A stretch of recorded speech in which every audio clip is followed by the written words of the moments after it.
You set your thread about a quarter of an inch back from the eye, and you tie on some root beer poly for a shuck. And I leave a little bit sticking out in front. And as you wrap back,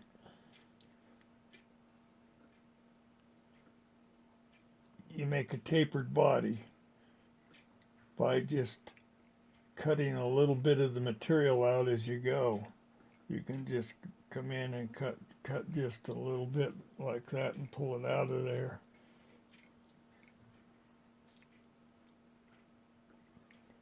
And wrap down into the bend of the hook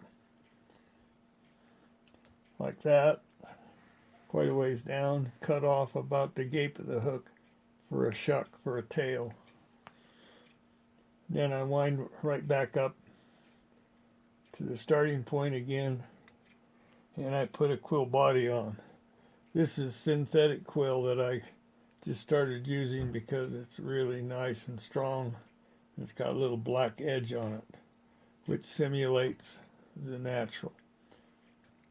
I always tie it in right at the top because it builds up the body silhouette slightly as you wrap down. So wrap right back down to the tail set, and as you get close, just lift it up to make sure you're there. And I'm there.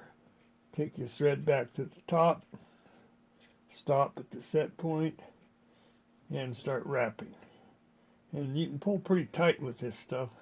It's very strong, but it really leaves a nice looking segmented body for the imitation of the natural. We're tying this for the blue wing olive hatch that comes off when the weather is cloudy, like when we were at 9 Mile. Cut the excess off. And you split this forward little tag, and it simulates legs when you finish up here. You can trim them to length and shape, and you want them to hang sort of down out of the way like that. And I wrap back over the quill body slightly, and I put a poly yarn hump on. And you tie that baby in really nice right on top.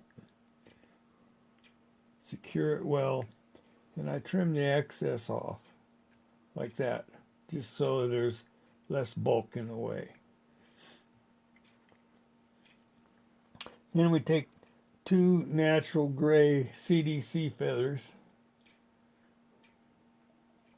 and you stroke them and pull it out, and this is going to simulate the wings when the insect is just starting to hatch. And I tie them in at a cross V8 style, so they just stick out the side a little bit. And I trim the excess off, and I put another one on. I like the natural gray. It simulates the blue wing olive wing when the bug is hatching. And you pull it together, and you have a nice little amount there. You lay this one in with an angle on the other side.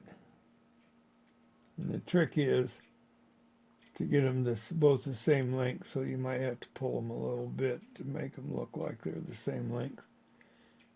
They don't have to be exact. Now, since you put one this way and one this way, you can bring this poly wing right up in between them. And you fold it over, make a nice little hump, and this is for visibility for you when you cast. Okay. And you cinch this baby down, cut the excess off,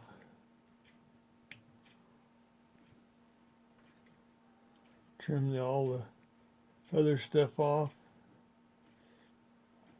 You can take some of the legs off if you want, just to make it less bulky. And you want to not crowd the eye of the hook here, so it's awful easy to get too much in the eye of the hook right there. So I leave it back far enough so that I can put a nice whip finish on.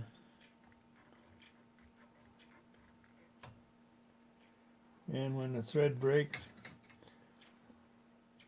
like that, you just do a couple half hitches, cut the tag off. I turn it over and cut those legs down shorter now, so they're more natural looking.